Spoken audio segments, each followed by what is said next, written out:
If you grew up in the 70s, you remember crawling into that rear-facing station wagon seat, or maybe fighting with siblings over who got to sit sideways, with nothing but a lap belt between you and disaster. This is 10 dangerous childhood nostalgia 70s car features too ridiculous for words, where the things we loved about family road trips could have turned every journey into a headline. In a decade before airbags, when fewer than one child in 100 had a car seat and dashboards doubled as burn hazards, car makers sold risk as family fun. But what makes these features so wild? How did we not see the danger? And what else was lurking in plain sight? Rear-facing jump seats in the family station wagon were the ultimate prize on any 1970s road trip. Kids scrambled to claim those backward benches in the cargo area, pressed right up against the tailgate glass. The Ford Country Squire and Chevy Caprice estate wagon, icons of the era, boasted these seats as the answer for big families and bigger adventures. With knees bumping the hatch and a view of the world receding behind you, the ride felt like a private clubhouse on wheels. Siblings waved at truckers, made faces at passing drivers, and invented games that only made sense when you were traveling in reverse. The tailgate, sometimes called the magic door gate on Fords, swung open to reveal a pair of folding seats. No padding to speak of, just a thin cushion over metal, anchored inches from the rear window. Brochures promised space for up to 10, and TV ads showed smiling kids lined up in the back, lap belts draped loosely across their waists, if they bothered to buckle them at all. No one thought twice about the thin sheet metal separating children from the traffic behind. In reality, those seats offered almost no protection. In a rear-end collision, kids in the jump seat sat just a few inches from the point of impact. Early NHTSA crash footage, now archived in federal safety films, shows the danger in slow motion. Glass shattering, seatbacks buckling, and dummies flung forward or out the back. Medical records from the late 1970s document a spike in head, neck, and spinal injuries among children riding in these seats. Hospital case files and NHTSA testimony cite higher injury rates for rear-facing cargo seats compared to standard passenger positions, especially in rear impacts. Yet for most families, the thrill of that backward ride was part of the adventure. Parents trusted the lap belts, standard issue, never a shoulder harness, and assumed the car's size made everyone safe. Laws at the time didn't say otherwise. It wasn't until the early 1980s that manufacturers quietly dropped the jump seat option, spurred by new federal safety rules and state laws that began banning children from cargo areas. By then, the stories had already become legend. Summer vacations, tailgate picnics, and the wild sense of freedom that came from riding in the way back. Today, the idea of putting kids in a rear-facing seat with nothing but a lap belt and the tailgate for protection sounds unthinkable. But for a generation, it was the best seat in the house, and the most dangerous. Seatbelts in the 1970s were more of a suggestion than a rule, especially for kids. Most cars offered only basic lap belts, and even those were often buried under the seat or tangled in the crack. Children slid across vinyl benches, climbed onto laps, and sometimes rode stretched out like luggage. The idea of buckling up felt more like a grown-up chore than a safety measure. In family sedans and wagons, the rear seat was a free-for-all. Siblings wrestling, swapping spots, or ducking the belt entirely. Hospital records from that era tell a different story. Pediatric trauma doctors, flipping through stacks of emergency room charts, described a steady stream of abdominal and spinal injuries in kids after crashes. One doctor in a 1977 interview called lap belts better than nothing, unless you're a child in a high-speed wreck. Federal law technically required lap belts in all seating positions starting in 1968, but enforcement was almost non-existent. By 1984, less than 1% of American children rode in car seats or proper restraints. Instead, infants were often perched on laps or worse, tucked into so-called baby hammocks, flimsy cloth slings strung between the front and back seat. Crash test films from GM and Australian engineers in the early 70s show what happened next. A sudden stop, and the hammock launches its tiny passenger straight into the dashboard. Even with lap belts, kids could slip underneath during a collision, a phenomenon known as submarining, leading to severe internal injuries.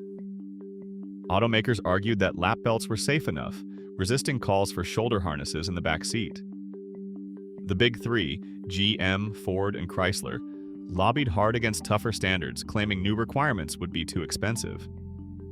But advocates like Senator Warren Magnuson and NHTSA Chief Joan Claybrook pushed back, citing mounting evidence from crash statistics and hospital wards. Their efforts led to a slow trickle of change, but for most of the 70s, the family car remained a rolling playground. The absence of real restraints meant children were at the mercy of every sudden stop, sharp turn, or fender bender. Stories of kids ejected from the car, sometimes through open windows, sometimes over the seat, were common enough to make the evening news. By the late 70s, the debate over restraint systems was heating up. Pediatricians and safety advocates testified before Congress, waving charts that tracked head trauma and spinal injuries in children. One expert told lawmakers, "Every seat we've tested, which does not provide restraint to the car structure, has been very ineffective in terms of an accident." Despite the warnings, it took years for shoulder belts and real child seats to become standard. Looking back, the casual attitude towards seatbelts and car seats seems almost surreal. But in the world of 1970s family cars, letting kids ride loose, sometimes in hammocks, sometimes on laps, was just another part of the adventure. Smoking in the car was as much a part of 1970s family life as road maps and AM radio. Every sedan and station wagon rolled off the line with ashtrays in every door and a cigarette lighter glowing in the dash. Kids poked at the chrome sliders, pressed the lighter in just to watch it pop out, and sometimes learned the hard way how fast a coil could sear a fingertip. The dashboard lighter, powered by a 12-volt current, reached temperatures over 700 degrees Fahrenheit, hot enough to cause deep burns in less than a second. Hospital records from the era tell the story. Dozens of children each year suffered serious burns, often to their hands or faces, after playing with car lighters or reaching for a glowing coil.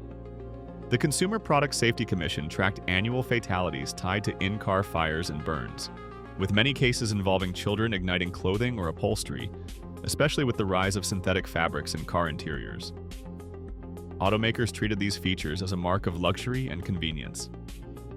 Cadillac and Lincoln ads boasted illuminated ashtrays and rear seat lighters, designed to impress adult passengers but perfectly placed for curious hands. There were no child safety locks, no warning labels, and certainly no interlocks to prevent accidental use. The ASTM F400 standard, introduced in 1975, aimed to make disposable lighters safer, but car lighters were exempt and remained unchanged for years. Insurance files and product liability lawsuits from the late 70s document cases where children, left alone even briefly, started fires that destroyed entire vehicles or caused fatal injuries. Despite mounting evidence, carmakers pushed back against calls for change, insisting that adult supervision, not design, was the answer. But the real danger wasn't just fire. The dashboard itself was a sheet of cold, painted steel, often with sharp edges and no padding. Children drummed on it, slid toys across its surface, or leaned forward during sudden stops. In a crash, the steel dash became a battering ram. Slow-motion crash footage from Ford and GM safety labs in the mid-70s showed child-sized dummies slamming headfirst into the dash, with devastating results. Emergency room doctors and federal crash investigators reported a steady stream of blunt force head injuries, fractures, concussions, and facial trauma, linked directly to unpadded dashboards. Internal memos from Detroit engineers reveal a grudging awareness of the problem. One 1976 Ford design review admitted that padding might reduce injuries, but worried it would add cost and look cheap. It wasn't until the late 1970s, under pressure from regulators and mounting injury data, that padded dashboards became standard equipment.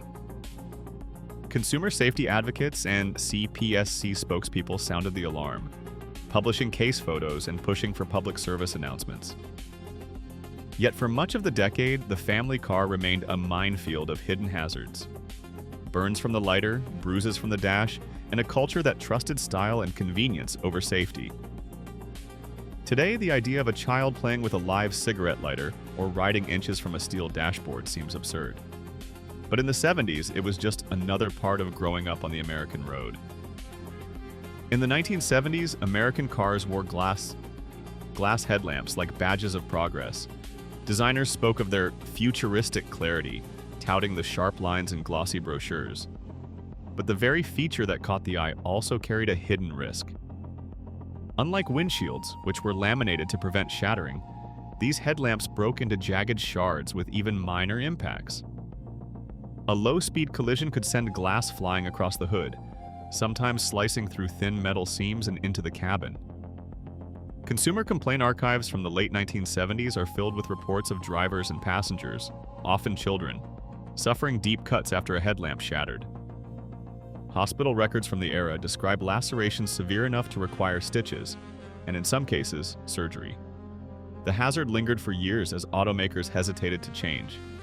It wasn't until 1983, when federal regulations finally permitted plastic composite lenses, that the danger began to fade.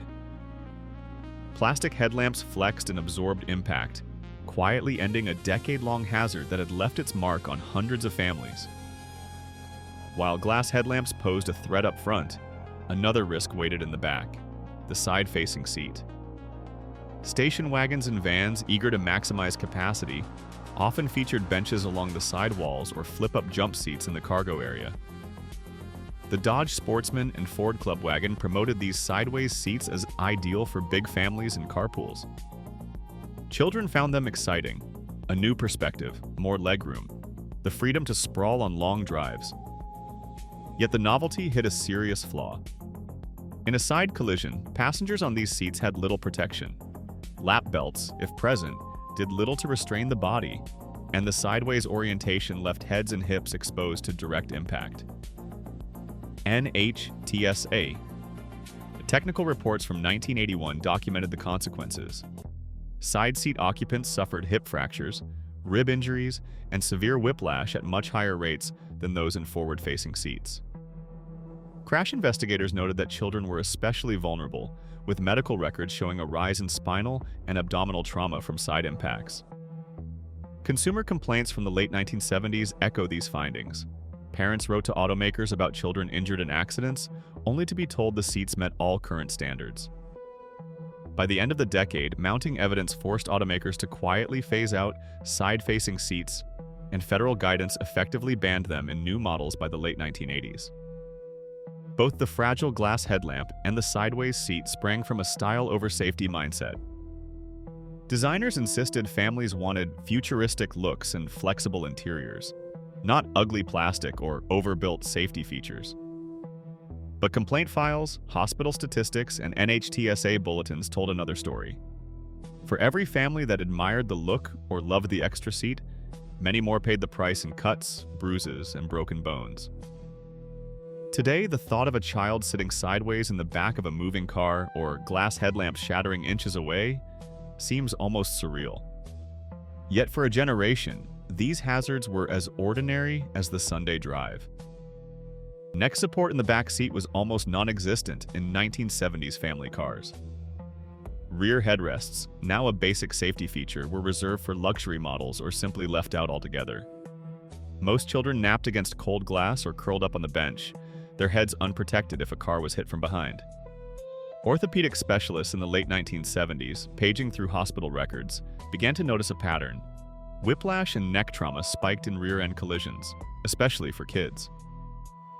NHTSA statistics from the era show that whiplash accounted for as much as 37% of injuries in rear impacts, with the absence of headrests making the problem worse. Medical journals described cases of soft tissue damage and even spinal fractures in children after crashes that, by today's standards, would be considered minor. Hatchbacks and wagons offered another kind of danger, one that played out in the so-called play area behind the rear seat. Kids treated these open cargo spaces like a moving clubhouse, climbing over folded seats and stacking pillows for makeshift forts. During sharp turns or sudden stops, there was nothing to keep them from tumbling into the tailgate, or, in some cases, right out of the car. Dealer complaint logs from the late 1970s document dozens of reports involving children, ejected through hatchbacks during accidents or rough driving. Some dealers tried to calm worried parents by installing quick-fix lap belts or warning stickers, but these makeshift solutions did little to address the real risk. Between 1988 and 1990, federal records counted 11 deaths among jump seat occupants, most in rear-end crashes where the tailgate and thin metal gave way. For many families, the hatchback was a playground on wheels, But for orthopedic doctors and safety advocates, it was a source of endless concern. The combination of missing headrests and unrestrained cargo play left children exposed to injuries that would now be considered unacceptable. Even as new safety rules began to take shape, these blind spots lingered, waiting for the next generation of technology to finally close the gap.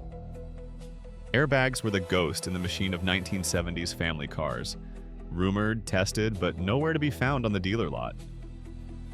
While engineers at Ford and GM quietly ran crash tests with prototype airbags as early as 1971, Detroit's boardrooms were locked in a different kind of collision. Internal memos from the Big Three reveal a coordinated campaign to stall federal mandates, arguing that airbags were too costly, too unpredictable, and too likely to scare off buyers. By 1976, government regulators had written passive restraint rules into the law books, but automaker lawyers fought back in court. The 1977 Chrysler versus DOT decision halted the airbag requirement, giving the industry a legal lifeline, and a decade-long reprieve from real change. Safety advocates like Ralph Nader and Joan Claybrook refused to let the issue die. Claybrook, head of NHTSA in the late 1970s, called out the automakers by name in congressional hearings, citing crash statistics and survivor stories. Nader's campaigns filled headlines with the phrase, "unsafe at any speed," hammering home the toll of preventable deaths. The Motor Vehicle Manufacturers Association, meanwhile, poured money into lobbying, running ads that pushed seatbelt use and warned of the so-called dangers of airbags. It wasn't until the Supreme Court's State Farm ruling in 1983 that the regulatory pendulum swung back. Congress finally set a deadline. By 1998, every new car in America would have to include airbags for both driver and passenger. For a generation of kids who grew up bracing themselves against the dashboard, the arrival of airbags was both overdue and transformative. The battle between industry and advocacy turned the airbag from an experiment into a lifesaver, decades after it could have saved thousands. In 1978, Tennessee became the first state to require child restraints, but by then, less than 1% of American kids actually used them. This documentary reveals how rear-facing jump seats, lap-only belts, steel dashboards, and missing airbags were marketed as family conveniences, even as crash data and government reports warned of severe injury risks. Automaker documents show resistance to change, and advocacy from figures like Joan Claybrook and Ralph Nader forced new laws over industry objections. Yet many crash test results and internal memos from the 1970s remain sealed or incomplete, leaving gaps in our understanding of corporate decision-making. Today, every new car must have dual airbags and child seat anchors, direct results of these decades-old battles. The facts are clear. What once felt like harmless nostalgia carried hidden dangers. These weren't just quirky design choices, they shaped the laws and safety features that families now rely on. The story of 1970s car features is a reminder. Progress comes from learning exactly what went wrong.